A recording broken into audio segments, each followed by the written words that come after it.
Hello there, how are you doing? Thank you so much for staying here on the AM show. I am Bernice Abube Dulansa, and that was a conversation Benjamin just had there with MP for Ningo Pram Pram, Sam George. But it's now time to have a very, very interesting conversation. 12 people, 10,000 kilometers, a dream to raise funds for charity. Today I'm speaking to Wanderlust Ghana, a group of 12 Ghanaians, one woman, good enough, who set out on a mission and they made the headlines the world over. And I'm just so excited to be engaging one of them this morning. And I will be letting you know shortly who that person is. And I will... We've been joined by Richard Anim, one of the 12 who embarked on this journey. Hello, Richard. You must be exhausted. How are you doing today? I'm well. How are you two? I'm doing great. Thank you so much for agreeing to speak to us. And like I mentioned, you've made headlines. You've been spoken to by international news organizations, and even locally, a lot of conversations have started as a result of your initiative. And like I said, this trended, so people have snippets of information about, the journey, the issues you encountered along the way. But I would just like for you to start on what inspired this decision to travel to Ghana, to London from Ghana by road. Okay, thank you for this opportunity. Where do I start? Is this a family program? You've got kids listening? Yes, yes. The inspiration has something to do with an evening, with an encounter with a bottle of single malt. And it's interesting how what sort of inspiration or what sort of ideas alcohol can incentivize. Please, if you are 18 and below, do not drink. Let me put that in one. I like that. But yes, I mean, random evening banter with a team. My colleague and I, or my team member is virtually my brother. It's an interesting way we met. We actually met. He was staying in a hotel in Dubai. I was staying next door. He posted a picture of beer. And I said, where are you? He said, I was next door. And then we jumped together. And then that's how we met like 6-7 years ago. So over the years, we've been meeting, we've been traveling, we've been doing all sorts of things. But one evening, we were just sitting there and I were like, this sort of came as of, why don't we do a trip to London? It's possible to drive. And immediately, as meticulous a planner as he is, he opened a spreadsheet and started plugging in different things, the routes, how long it would take, the hotels along the way. I mean, everything that Google could give us. Right. He started building a model, and this was about 2019. Yeah, I'm glad you mentioned that, because I was going to ask you how long it took from conceptualization to executing the dream. Yeah, this was around 2019, and then COVID hit. And suddenly we couldn't travel out. The borders were shut down. We couldn't travel. So we postponed for a few years. But in between 2020 to 2023, we've been doing road trips. We've covered the whole of Ghana, all cardinal points, north, south, east, west. Okay. We've gone up all the way to Wa. We've gone all the way to Alugo, crossed into Ivory Coast to test, or Cote d'Ivoire, to test border crossings. We've crossed into Togo to test that as well, just to prepare us for the trip. So it's not something that we just jumped off and just decided that we're traveling. No, it's been several years of planning and testing and remodeling. I have a background in risk management, so it's okay. I mean, several scenarios were built into the planning, the what ifs, what if this, what if that, what if this. So it's taken us around 3 years to get to this stage.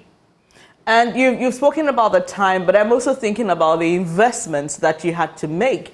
You've told us how this happened, but the next question is why? Was it just to satisfy your own adventurous instincts, or there was just something more you were hoping to achieve with this? Why not? Yeah, when somebody asks why, we say why not? I mean, somebody said, "Oh, we could have flown 7 hours." If we had flown 7 hours, you wouldn't be giving us an interview, would Of you? course. Okay, so it's really an audacious, harebrained idea that we decided to execute. Bear in mind, the same team attempted to climb Kilimanjaro last year. Um, I got to about 4,500 meters above sea level. Teddy and another guy, Onassis, got to about 5,000, and we got back. Our bodies and our knees decided to remind us that we are not as young as we thought we were. So we abandoned that trip. But then Accra to London was always on the cards. And uh, it's important to bear in mind that there is always a bigger picture. I work in education technology, so it's a huge, I'm always looking at ways where we can highlight the digital poverty divide in rural areas. Kwejo Saka and Kwabena Pipra run real estate businesses. So there was an eclectic mix of the team that went. The lady is Shikanik. She's working on a project to train female mechanics that will just focus on servicing cars owned by ladies, so lady drivers. So a blend of an eclectic mix of skills went on that trip. So, just so people can understand the journey, we're going to be showing some videos that you posted on your Facebook, Wanderlust Ghana, so that people can understand and see what the journey entailed. But was there any point throughout this journey that the group panicked or felt like, okay, our life is under threat, or probably we should have held back with this journey? Was there any point of regret? Oh, there are several points. Quite a few of us are managing long-term conditions, so stress doesn't. We don't do well under stress, and it's always a trigger point for some of us. Me especially, I'm the guy you hide when you get visitors. In terms of handling the difficult conversations and so on. So we started off in Accra, went up to Sunyani, stayed at Eduspots Hotel. By the way, they have a fantastic Kobe pizza that you would like to try. Following day, we crossed over to Bouake in Ivory Coast or Côte d'Ivoire, and then moved on to Mali, Bamako in Mali. Crossing into Bamako was quite interesting because of the jihadist elements, searches, and they were stripped. Pretty much the cars and everything were just in case we're carrying weapons and so on. But a shout out to Honorable Kojo, the consul there, who helped us with our entry, hosted us to dinner and so on. So we slept in Bamako one night and then moved on to Case. Now the road from Bamako to Case, which is a border town close to Senegal border, was not that good. I mean, bear in mind, we're doing about 1,000 kilometers a day. So any issues around the nature of the road slows us down. Slept in Case overnight. Then we crossed over to Senegal. The Senegal roads are first class. I mean, they are just. They are told, and we couldn't help but compare some of the roads to our dear old Tema motorway. These roads are first class. So we spent a day in Dakar. Some of the cars we were using are old cars. They had seen about 500,000 kilometers before we even used those cars. But they are heavy-duty utility vehicles. So spent a day in Dakar to sort out brake pads, oil filters, changes, and so on. And then moved the following day to the border to cross into Mauritania. Now that is where we had our first, when we talk of curve balls,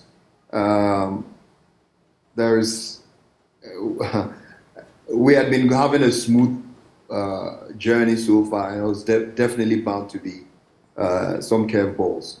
So we tried entering Mauritania from Senegal at one border post, which was Diani, and they refused and said they didn't have systems to process, which wasn't quite true because as part of our research, we're aware of several of people that had done the road trips using Diani. So they directed us to another port, Rosso, which was 100 kilometers away. Bear in mind, they had processed us, charged us entry fees and everything. We had to return back to Rosso, and Rosso is where we had our biggest issues with the border police. I have no way of describing them but to label them as criminal elements. I mean, we had read all sorts of things about the Rosso border in our research, and nothing prepares you for the kinds of things that you experience. Let me highlight again that Guru boys are alive and well everywhere you go across Africa or West Africa. So, I mean, if you budgeted 60 euros for visa, it's actually double when you get to Rosso, where flees about 120. In fact, there's a guy who did, a Rotarian who did a bike ride from London to Abuja. He went through the same process at Rosso.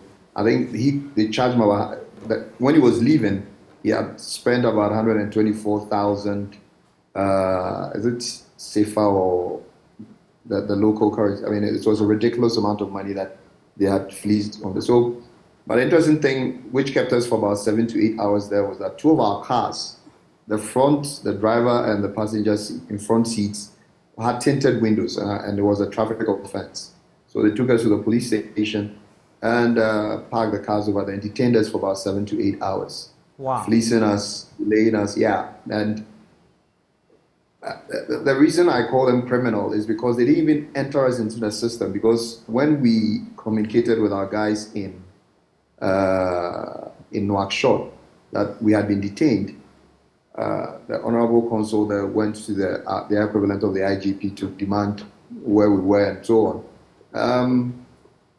We were not in the system.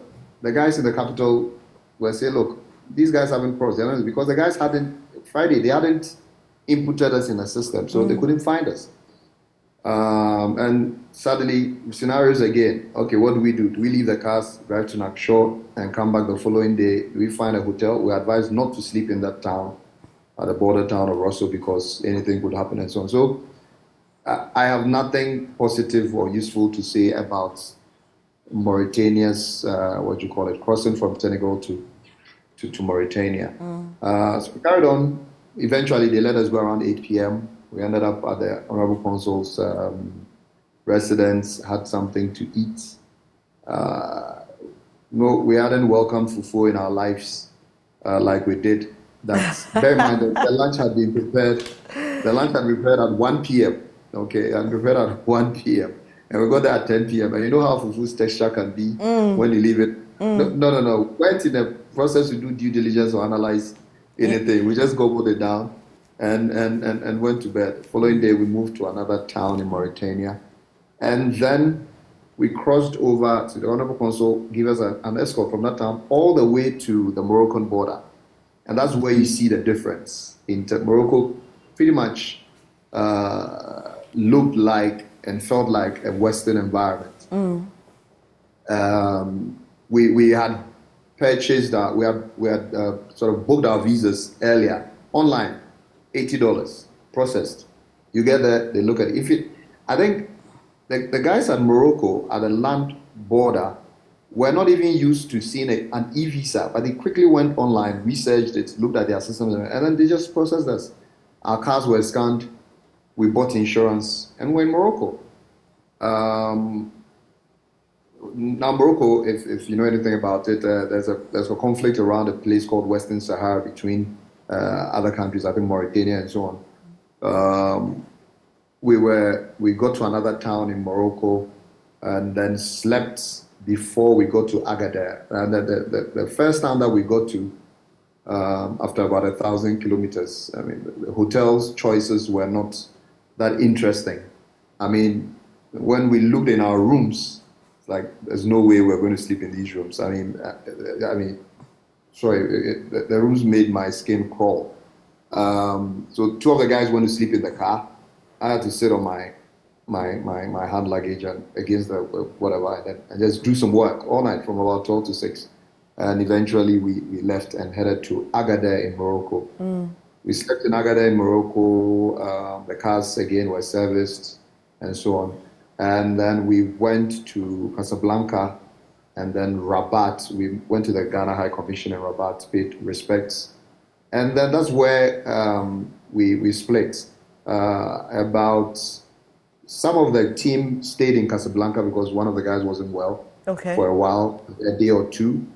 And then about five of the team crossed over into Spain. Shikanik, the lady mechanic, and I parted in Casablanca because I had urgent work to do in Joburg. So I flew from Casablanca back to Accra, and then so I'm currently in Joburg. But 9 of the team made it eventually to London. They went to go to Spain, Barcelona, went off to Switzerland where Honorable Victor Bampo hosted them. Yeah, we saw the photos. There was fufu there again. The bubbling the fufu again. Yeah, it's like I think next time we need to take a fufu machine, and some canned soups or something along the way, because it looks like boys couldn't just live without their fufu. Eventually, they go to Calais, jumped on the ferry, and on Sunday, around about 12:30, 1ish, they entered Dover, and a large Ghanaian contingent met them at the Ashford Designer Retail Center. So that's really the trip, and there's a bigger picture for us. So we just use it to highlight what we wanted to do in support of rural communities. Great, and I'll come to you later for details of that project. But just a few points throughout the journey. Did you take turns driving? Or yes. I mean, yes. I didn't drive. I was I acted as the car owner and sat at the back and driven through. But Kwabna and Kwame prefer two brothers. Where I shared the car with them, so they alternated in terms of driving. There was another Joe Upper who was driving the G63.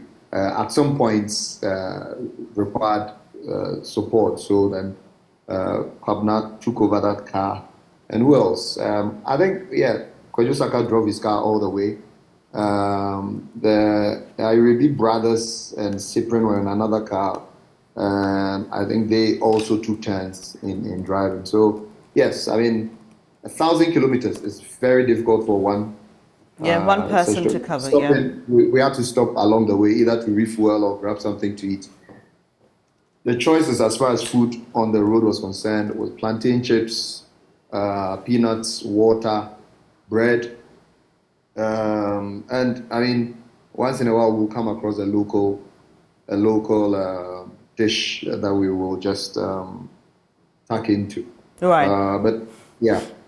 So I mean, it's interesting as it sounds, but we all know the instability in our sub-region, and you spoke about places where there was some conflict ongoing. Was there, and you left family, you left family behind. Was there any point that any of you was discouraged by a family member or friend? Guys, take it easy, We've just had a coup in Niger. You never know what could spring up in any of the countries you're going to. What was it like for your family when you were leaving and saying your goodbyes? Okay, so I think that the point is that we've done this several times. Right. Not all the way to London, but there have been many trips that we had done. But this was a major one, a big one. So definitely there was a cause for concern. I didn't tell my mother that I was driving to London because she would have just panicked. But my siblings and other people in my family knew. Yeah, I mean, the wives of the team members were obviously, if they were uncomfortable, then they were braving it and not showing it on their faces. Okay. We took so we didn't really, apart from the initial promo that we didn't tell anybody what date we were leaving. Okay. What date we were leaving, and also our routes. Right. We didn't post anything on social media. Okay. Until we crossed into Spain. We knew that once we crossed into Spain, then we were relatively safe. So yes, the trip from the one that we had, the place that we had a bit of a concern about was the trip from Bamako to Case, and we had some intelligence. So we had an escort from the Ghana High Commission. The Honorable Consul drove, led us with his diplomatic all the way to Case, helped us with all our laissez-passer and so on. So we encountered some guys with guns and so on motorbikes. Oh. We were told they were traditional hunters. The trick they usually use, we understand, was that they will just block the road with their cattle. I understand they can talk to the cattle like you talk to your dog, and the cattle will just sit in the road, block, and then they attack from what you call it. But we came across several scenarios like that, but those guys were just headers. They weren't jihadists. And so, and as a rule, we usually don't leave our hotel before 6 a.m. and we try and hit our next destination by 6 a.m. Sometimes we succeed, sometimes we don't. So there were no night travels? We didn't travel. Okay, the main night travel we did was when they released us around 8 p.m. Yeah. In Mauritania, the Rosso border to Nouakchott. It was relatively safe because nearly a few hundred kilometers you will find a barrier, a police barrier, and so on. And so we don't travel before dawn, and then we don't do after dusk. I got concerned one time so when we were crossing over to Senegal, we left quite early before 6, and that I felt unsettled a bit. But apart from that, we were fine. Right. Have you made a decision on what to do with the vehicles? Are you auctioning them? Are you bringing them back? I know, classic Ghanaian. There are those asking us to write a book.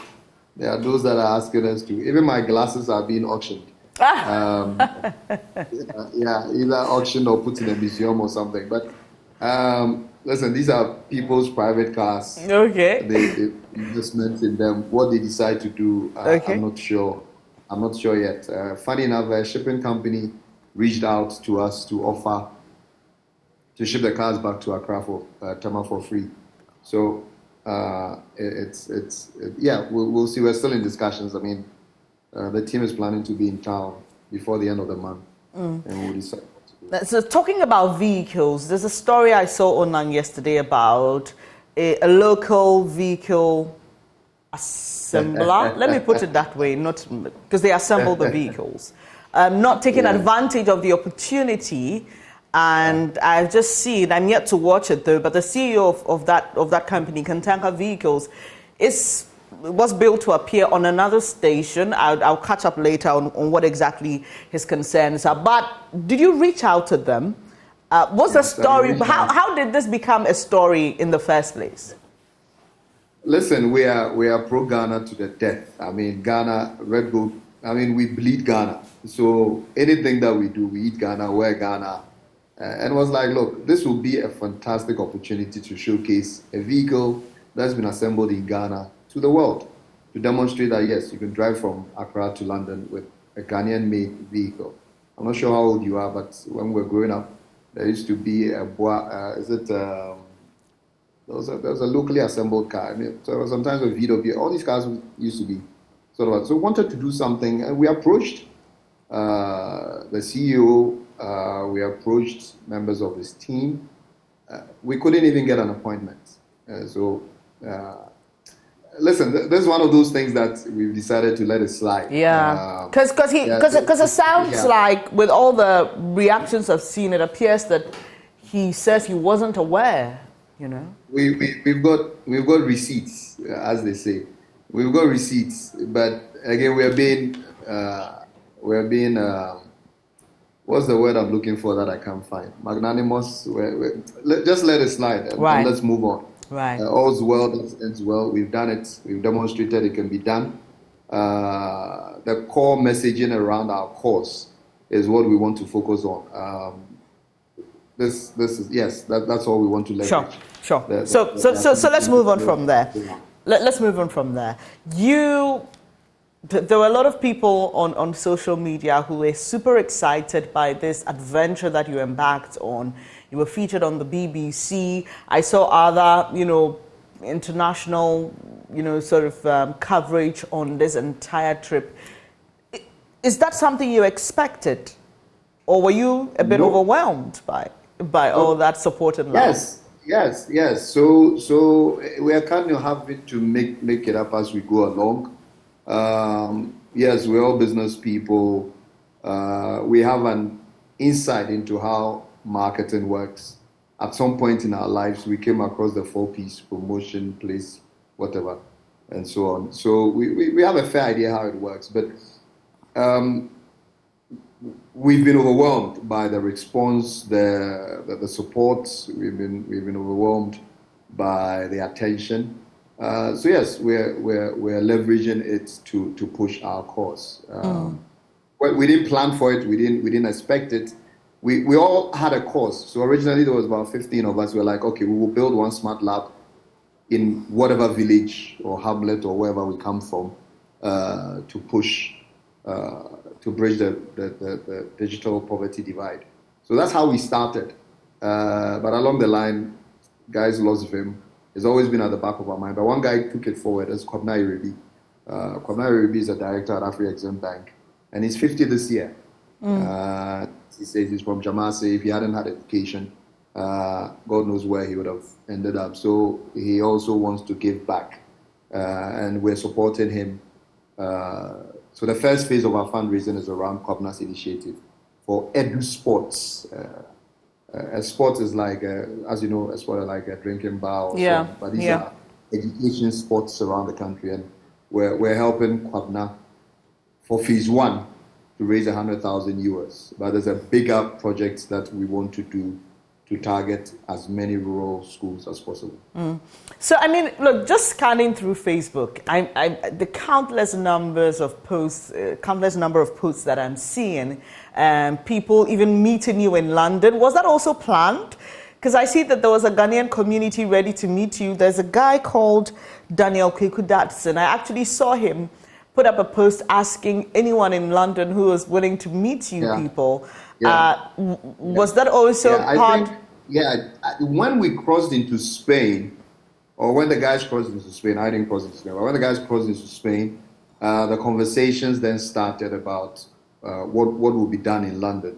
So then they went to the Switzerland to meet Victor Bampo, Dr. Bampo and the Swiss Ghanaian community in Switzerland. Then the Londoners like, guys, when you guys land, let's hook up. So because of issues around hotels and planning, and they needed a big space that could accommodate all the well-wishers. So they chose the mall, the Ashford retail mall. So that's where they converged. On the road, Rainbow Radio had reached out, Peace FM, and so on. BBC, Akwesi Sapon had reached out, Voice of America. There were all sorts of media that were reached out when they heard snippets of it. But we decided that, look, until we had crossed into Spain, we weren't talking to anybody. Wow, interesting. So now to the big deal. You've just told us that you're going to support one person's project for now. Have you been able to raise the amount of monies that you need? Have people started, supporting in cash towards the project that you're working towards? Hello? Yes, hello. Did you hear me? You froze a bit. Oh, sorry. I was asking, raising the funds for the project you spoke about, the Eduspots. Yeah. Yes. So there are two projects. There are two main projects. Eduspot is phase one. We are looking to raise $100,000. As of this morning, I think we raised $13,000. Okay. We will hit $100,000. I mean, if you know the kind of people we are and determination and our drive, we will raise $100,000 to support Eduspots. But the bigger picture is to have a sustainable fund. We're calling it the Wanderlust Digital Catalyst Fund. Okay, the Wanderlust Digital Catalyst Fund. We'll launch that when all the guys converge in Ghana, and it's really to raise $1 million to support. Look, a decent tablet costs about $100, and most rural parents cannot afford these devices. Yeah. We want to support putting or preparing youth for the future of work. If automation is getting rid of jobs, innovation is replacing jobs, are we preparing our students, our kids, to be in the right spots? Are they fit for purpose? If innovation is throwing up opportunities, are we preparing the students to take advantage and build skills that will allow them to be relevant in the new world of work or the future of work? So areas around artificial intelligence, IoT, areas around digital marketing, all sorts. I mean, if you look at the fourth industrial revolution and the different skills required, if you look at our current curriculum and you match it, you will find that there's a huge gap. So our work really is around pushing this agenda, primarily in the rural areas, in special needs schools, and also girls' schools, to try and bridge that divide. And that's basically what we want to raise the money for. And it's a long-term project. We will raise some this year. Nearly everything that we raise, nearly every trip that we go on, we will raise money to put into that fund that is revolving and supporting our projects, as long as our knees and our backs and muscles allow us to. Right. So when is the next big trip? There is an Accra to Cape Town plan for next year. Okay. There is a Brisbane and Perth in Australia also planned. I mean, we will go when we go. Okay. And we will be looking out for you, because we are interested in supporting to promote what you do. Because here at JoyNews, we are very particular about education, and we at the multimedia group, we have a scholarship fund. We also have the classroom project, which we've been working on for some time, where our audience bring in the very little that they have for us to support schools in rural communities. And quite recently, we're happy to collaborate on the smart sort of initiatives. Great. We have a program around AI.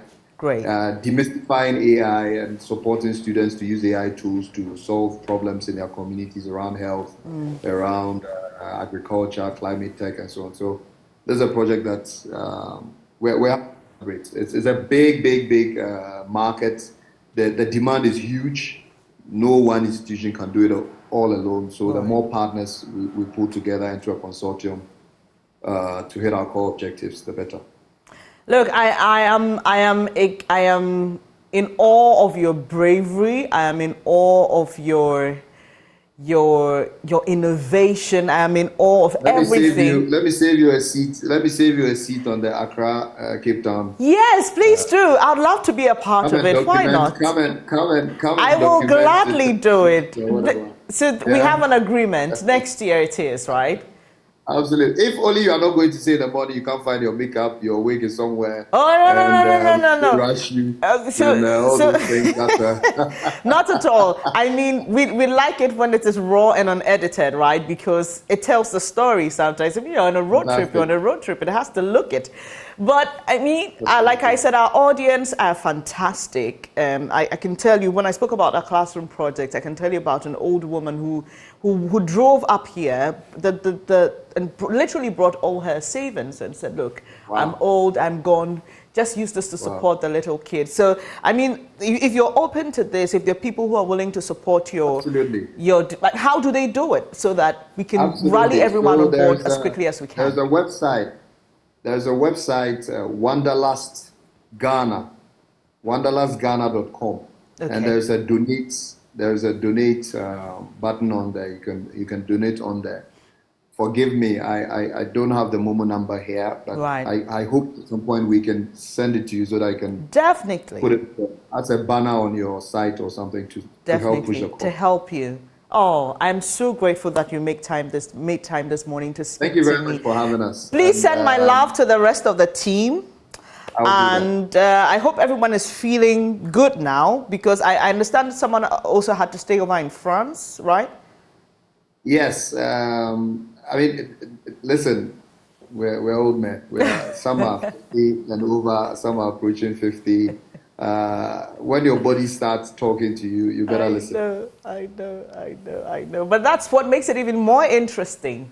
I mean, who you are and how you chose to do this and execute it so beautifully. So I'll be looking forward to the Accra Cape Town trip. Absolutely. Let me single out one person in the team. Okay, please do.